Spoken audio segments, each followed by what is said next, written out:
कुछ कहत सही हमहू सुनी कि तू का कहल चाहत बाऊ। देखत बानी गावे गावे गाड़ी पर माइक लगा के प्रचार होत बा कि सोनहर चले सोनहर चले। अच्छा हम बुझ गए कि तू का कहल चाहत बाऊ। हाँ हो तनिका हमहू सुनले हैं कि सोनहर में बहुत सुंदर बुद्ध विहार बनल बा। आ जानत बानी उहाँ काटा 45 फीट के अशोक सम्राट के लाट बैठल बा। अब 25 फरवरी के लाट के उद्घाटन बा।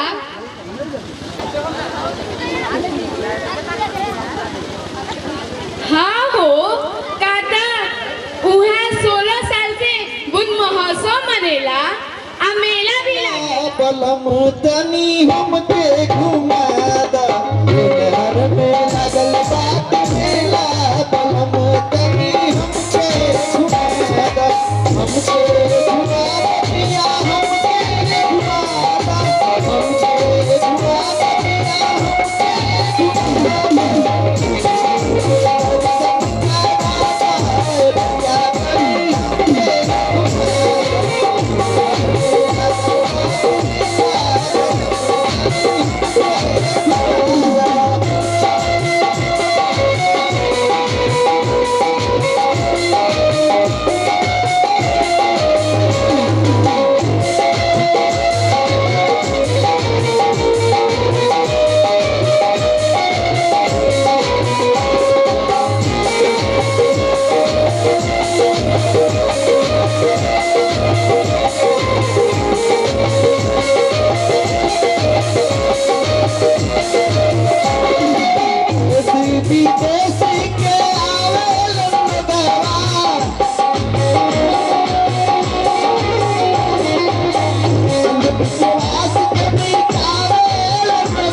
Thank you.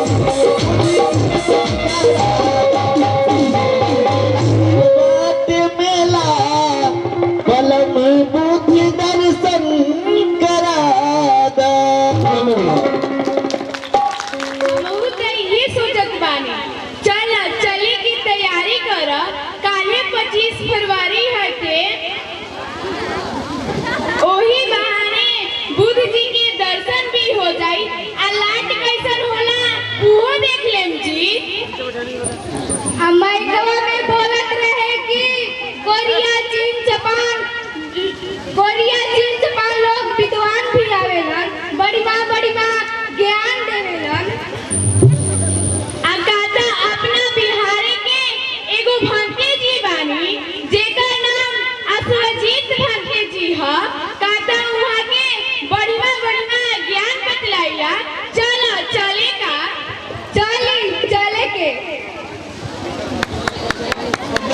ई खाली पढ़ते रहा में हमरा चर्चा में जाए खातिर देर होखत बा। अरे तू तो हमेशा अकुताइले रहेलू, जब हम खाना खा ले तब तू चल जाइहा। अरे जब हम कोनो पूजा पाठ करे जाई ना तबे नारो जरूरी हो जाला। कब्बे के दीदी लोग माइक में बोल रहल बानी जा कि चर्चा शुरू होके जा रहल बा। बाकी रउआ चलते हमरा हर चर्चा में जाए में देर हो जाला। वहाँ चर्चवे वही समय पर शुरू होला जौना समय पर हमरा ऑफिस जाए के रहेला।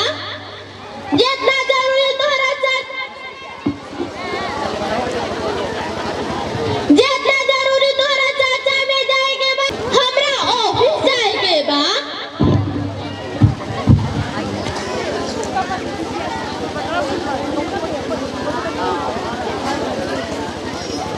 तो जाए ना हम रउआ के का बांध के रख ले भाई, जब देखो तब दोस्त देत रहिला। अरे एमे दोस्त देवे वाला कौन बा? अगर तू समय पर खाना बना देबू तो तू अपना चर्चा में चल जेबू आ हमहू अपना ऑफिस चल जाई। एमे दोस्त देवे वाले कौन बात बा? तनिका पढ़ लिख गई तो हर बात पर ज्ञान देवे शुरू हो जाइला। आई खाई जब देखो तब किताबे में डूबा रहिला।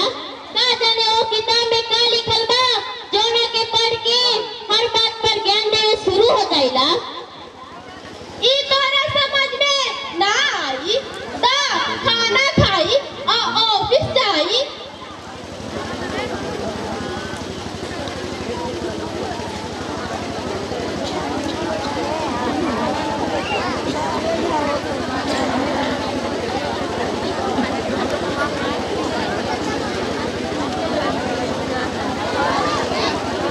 एक बात कही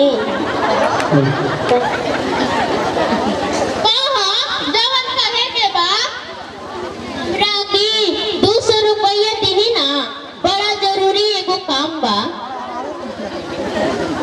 का हो अगले महीने की जो तनख्वाह 10,000 रुपया मिला रहे उ त तोहरे के दे देनी। अभी तो महीनों नहीं के लागल कि तनख्वाह मिली आ हमरा पास अभी एको पैसा नहीं कि तोहरा के दीही। ता ई नौकरी कैला बिना कौन काज बा जौना से घर के खर्चा न चली।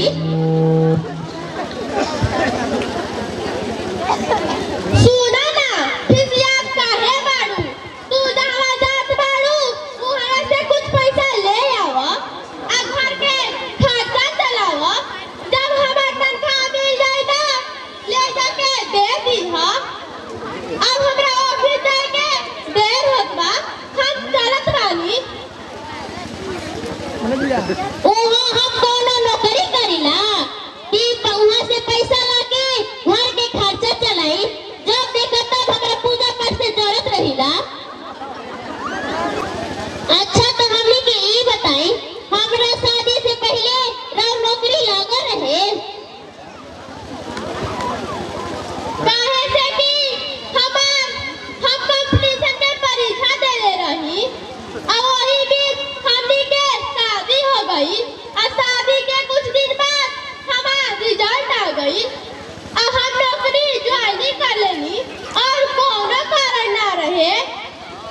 अरे ई और पढ़ाई लिखाई के दिन ना हो जवन लोग सोचत बानी।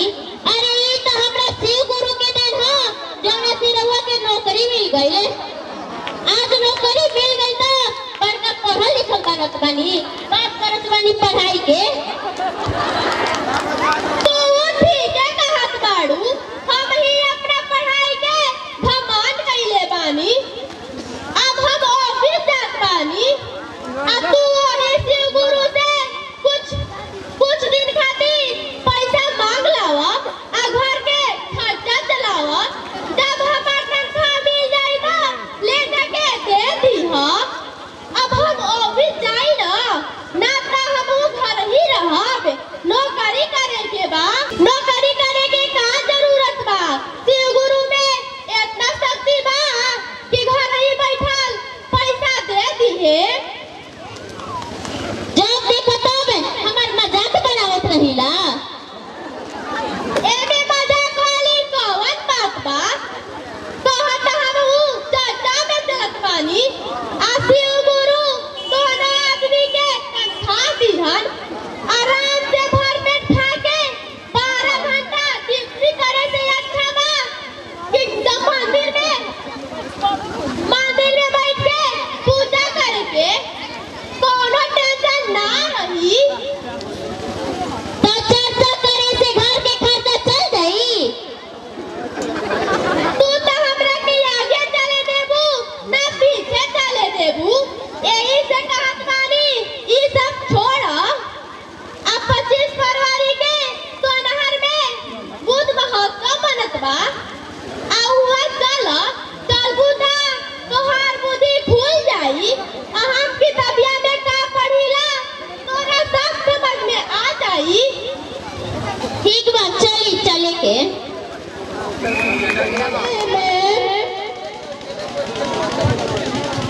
नमो बुधाय। बैठ जाओ। मैडम जी, जीवन जिए खातिर का चाहिए?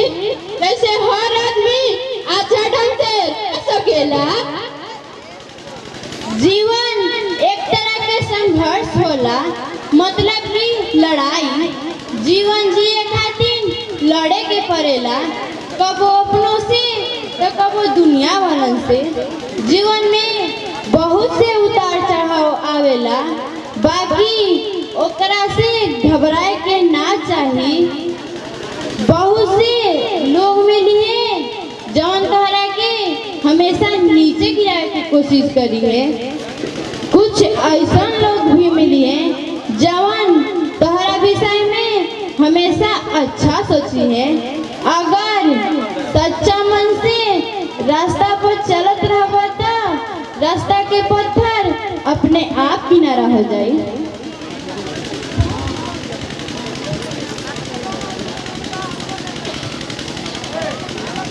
मैडम जी, धरती पर ऐसन कौन जीव बा जवन हर जीव में महान श्रेणी के गिनती में आवेला, जेकरा चलते हर जीव के जिए के आधार बन सकेला। धरती पर जितना भी जीव पैदा लेले बाड़न उ सब जीव सबसे महान होलन। सब जीव में सबसे महान जीव मनुष्य होलन, जवन हर जीव के भोजन के व्यवस्था करेलन। आ सबसे ताकतवर, सबसे कमजोर, सबसे सुंदर मनुष्य होलन, जेकरा पास हर गुण होला। यही से मनुष्य जीवन में महान होलन।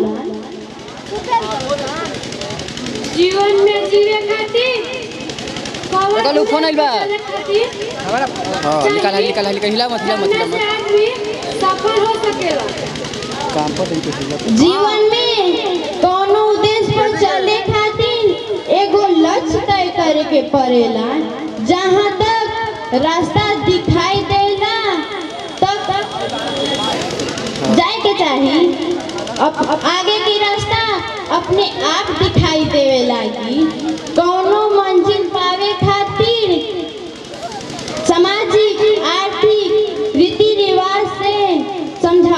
करे के पड़ेला, तब जाके मंजिल मिलेला। ओकरा खातिर संघर्ष करे के पड़ेला, कोई मंजिल दान में ना मिलेला।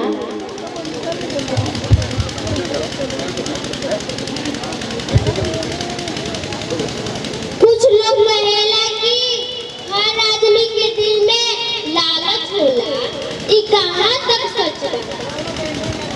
सही कहेला, लालच हर आदमी के दिल में होला। कुछ लोग अपना स्वार्थ खातिर कोनो भी सीमा पार कर जाला, जौना से घर परिवार यहाँ तक कि देश हित में भी ओकर गलत प्रभाव पड़ेला।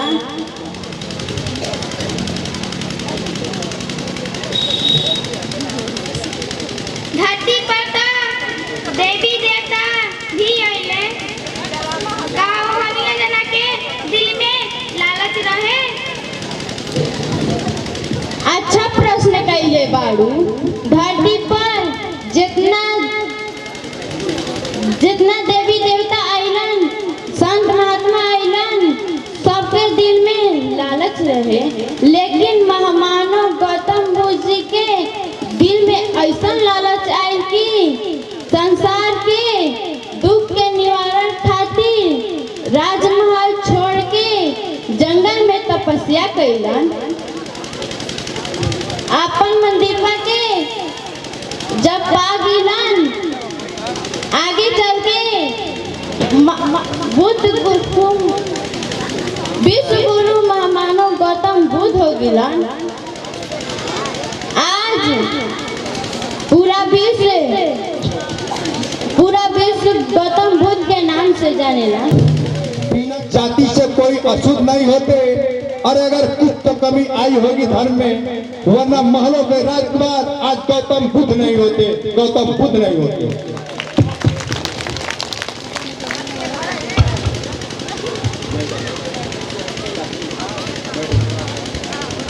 मैडम जी, काका सोनहर में बुद्ध जी के नाम पर बुद्ध विहार बन रहे। वहाँ हर साल फरवरी महीना के आखिरी अतवार के बुद्ध महोत्सव मनेला, आ मेला भी लागेला। बहुत सुंदर बुद्ध विहार बनल बा। आ असो 25 फरवरी के बुद्ध महोत्सव मनत बा। मैडम जी, हमनियों के लिया चली ना मेला देखे खातिर। ठीक बा, सब जना सोनहर के मेला भी घुमाई, आ बुद्ध जी के दर्शन भी कराई। चला जा, चले के भैया केने बावन हो।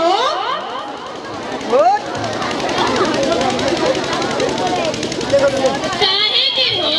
भैया से कौन जरूरी काम पड़ गए? ये भरोसा ऐसा आदमी बावन ना कि हम का कही, कबे के खोजत बानी, बाकी उनकर पते नहीं थे। काहे खोज पाओ हो? कौन जरूरी काम पड़ गई? तोहरा नहीं के पता, शिवरात आ गई। सिरात आ गई तो का हो गई? हम बताओ तानी। बैटरी कहाँ है? खसेटुआ का कहल चाहत बा? बैग में बा। कांवर लेके हमनी के जाए के तैयारी करत बानी जा। ओही खातिर खसेटुआ यहाँ आई बा। काहे के इतना चाव से काहे खोजत बानी? ब्लूटूथ कटल तब हम जान गेल हैं। ओले कनेक्टर है। असो बाबा धाम जात बानी, ओही खातिर हमरा के 5000 रुपया के जुगाड़ करता। काम करे के बेरी दोनों जना के बीमारी धर लेता। हम ठीक बा, हम ठीक बा, आज ठीक बा। से काम करत पानी तो घर के खर्चा चलत बा।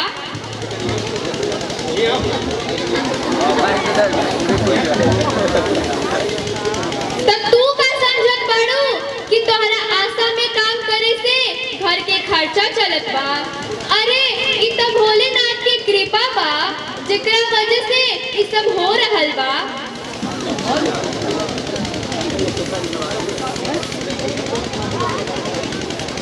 वो दिन तो हर भोलेनाथ कहाँ गई रहन जब हर अस्पताल से 50,000 रुपया लेके गिनत रहे और मरत रहा। वो दिन तो हर भोलेनाथ कहाँ गई रहन। तू अब ढेर बढ़ चढ़ के बोलत भाई। आज हम तोरा के बतावतानी ई तू का कहत बाड़ा फेकल भैया। भौजी ठीक है कहत बाड़ी कावा ढोला से दुख दूर ना होई। काम ही पूजा ह अगर कावा ढोले से पैसा आई त भौजी से काहे मांगत बाड़ा। ई सब मन के भरम ह। हमहू पहले शिव चर्चा करत रहे बाकी जहिया से हमारा आँख खुल गई तहिया से घूम के छोड़ देने। पढ़ला ना पढ़ला में ये फर्क होला कि जे जवन कहेला बस आँख मूंद के मान लेवे के बा।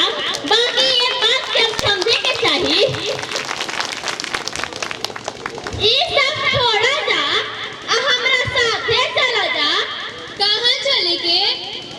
25 फरवरी के सोनहर में खुद महोत्सव मनत बा। आप सम्राट अशोक के लाट के उद्घाटन बा। ठीक बा हम भी चल के देखी कि सोनहर में आखिर का हो रहल बा। त चला जा चले के तैयारी करा जा। आ वहाँ चलला पे सब मन के भरम दूर हो जाई। वो सब खातिर मेला लगल बा। ई दूसरा खातिर मेला नहीं खेला लगल। ई रउआ सबके मेला है, रउआ सबके प्रोग्राम अच्छा ढंग से देखी जा। हाँ शांति बना के देखी जा। रउआ सबके ही मेला है। लागता मेला नजदीक आ गई। चले चले के चला चलेगा। मेला तो ये को लेते हैं। हाँ रास्ता गाड़ी पार करे में रास्ता जाम साइड में ए मोटरसाइकिल वाले भैया अरे थोड़ा ध्यान दे यार। हम केतना बार बार नहीं गाड़ियां साइड में लगे तो हाँ गाड़ी साइड में करूं। लागत है कि मेलो नजदीक ही आ गइले। जल्दी जल्दी चली जा नहीं तो छूट जाई। ठीक है कहत बाड़ू जल्दी चले। मेला की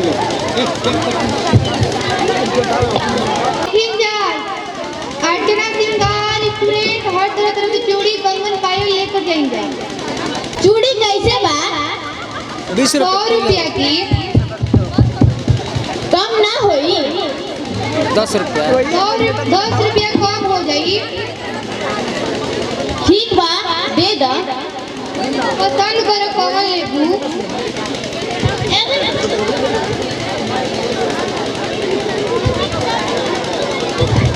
बिस्कुट कितना के बा?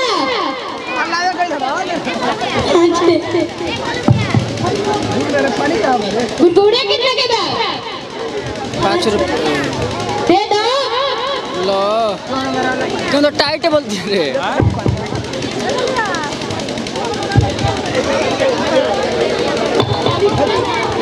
अरे हो पैसा ले का कोई ले करे। खिलौना कितना के बा? 10 रुपए के। चलो चलो हो गई। हो गई तार मेला। 10 रुपए कम ना कर दूंगा। काहे? आसानी आसानी का है। कौन दो? ना होती कम। ठीक बा दे दो। ले लो। रख दिया। कॉपी कितना के देते हो? 20 रुपए के। कम दे दो। नहीं है 15 रुपए में ले मुतला ना तो जा। दे दो। नहीं तब जा।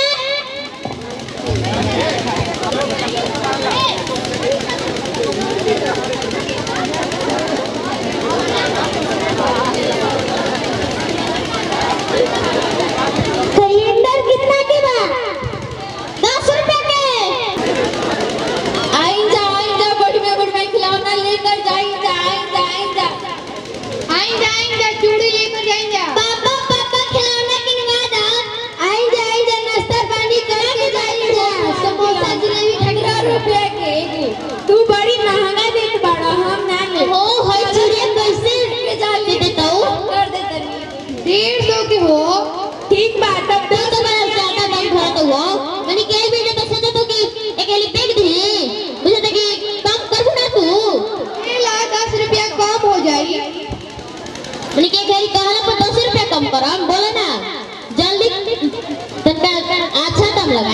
लेवे का? ये जा 100 रुपया में हो जाएगी।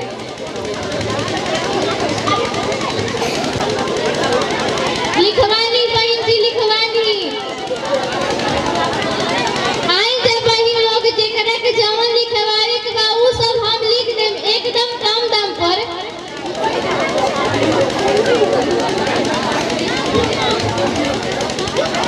आई जा बहन लोग जेकरा के जवन चीज लिखवावे के बा उ सब हम लिख देम एकदम कम दाम पर। ए जी हमू लिखवा ली का? अरे लिखवा लो भाई, हम माना थोड़े ना करब। यही खातिर ना मेला में आई बाड़ू। जवन जवन मन करे उ सब लिखवा ला, आ जवन जवन मन करे उ सब खरीद ला।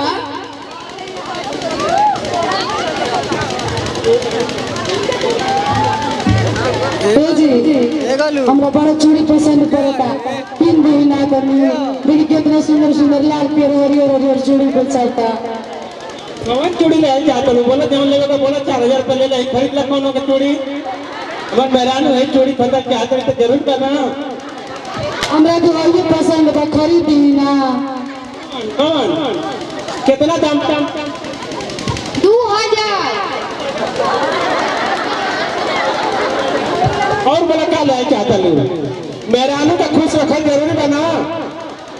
ए जी हम बड़ा सुंदर सुंदर जिलेबी रासा से भरल बा एकदम सारा बोर। ऐसे मौसो बा चटनियो बा, वो खरीदी ना। कितना का तार जिलेबी समोसा बा? जिलेबी 30 रुपया के, समोसा एगो 20 रुपया के। 1000 रुपये काट के दो। ला जिलेबी समोसा दोनों ला। कितने रहुआ बुझाता कि पैसा फेरा में का फर्क है? जी जाता नहीं कि कहता है तो नहीं कि दे देता नहीं रहुआ। ए करू सोनहर के मेला में महंगा सामान मिलता रे। और मेहरान सबके परेशान करते लिए भैया, सबके मेहरान परेशान कर ना। सब भैया आपको मलकाई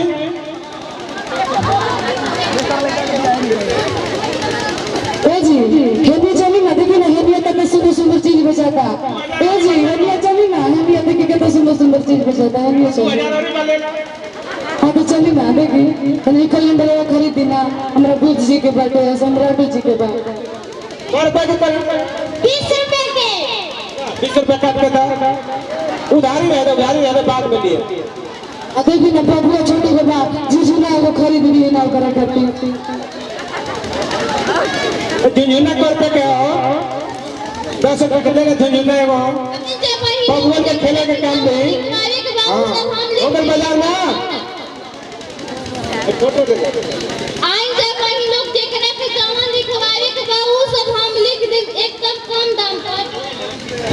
का पर लिख दी, जहां जहां कहबू तहां तहां लिख देम।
चूड़िया पर लिखिया गौतम बुद्ध के विचार हो, कंगना के यार चंद्रगुप्त सरकार हो।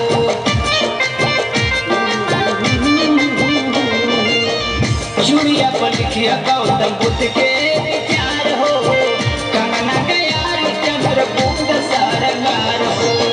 साड़ी के धारे हया चल के पीछे, साड़ी के धारे हया चल के पीछे,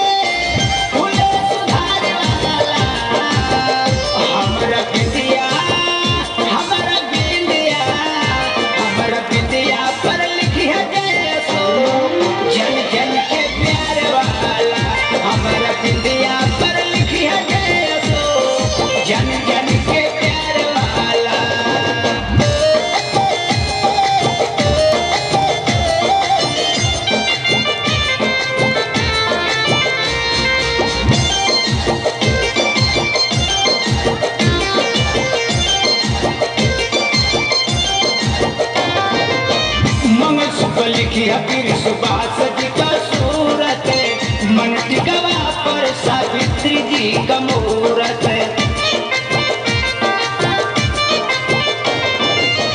मंगलसूत्र लिखिया पीर सुभाष जी का सूरत, मन टिकवा पर सावित्री जी का मूरत।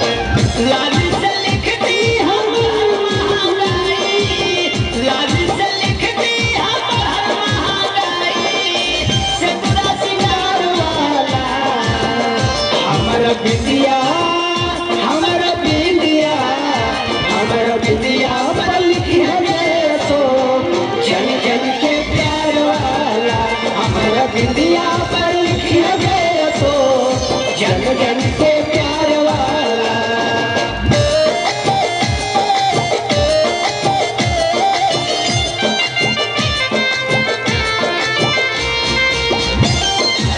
हौसला बुलंद करते रहिए, ताली बजाते रहिए आप लोग।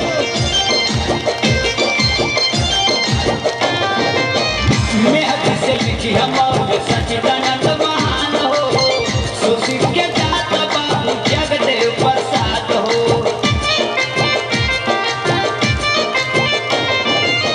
मेहदी से लिखी हम और सच्चिदानंद महान हो, सुशील के दाता बाबू जगदेव प्रसाद हो।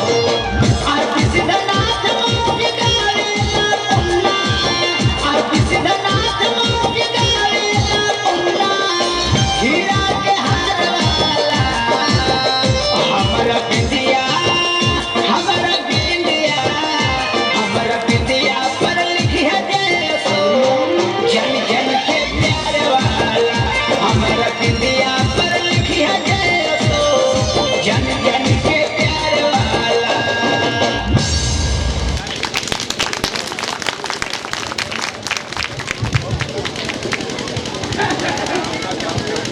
मन पूरा हो गई कि औरी बाकी बा?